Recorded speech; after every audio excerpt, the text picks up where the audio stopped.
台南就業中心延續過年之前，和民眾找頭路安心過年的時機所舉辦4場的聯合競賽，已經有7成的滿合率。過年以後，有了陪伴民眾也有機會搶好頭路。24號特別加碼辦開春第1場競賽，邀請4間優質企業提供91個工作機會，而且前20名民眾也贈送開春紅包，祝賀求職順利，有一個好彩頭。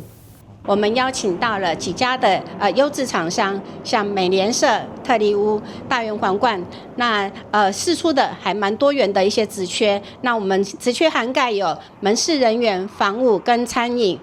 等等。那我們希望現場來的求職民眾都能夠找到很好的一個工作機會。就業中心強調，除了競賽活動，針對中高齡以及想要重新回到職場的婦女朋友，勞動部有提供就業獎勵加婦女再就業的計劃，回歸職場上濟當領6萬塊的獎助金，歡迎求職的民眾多加利用。台南新聞軍籍採訪報道。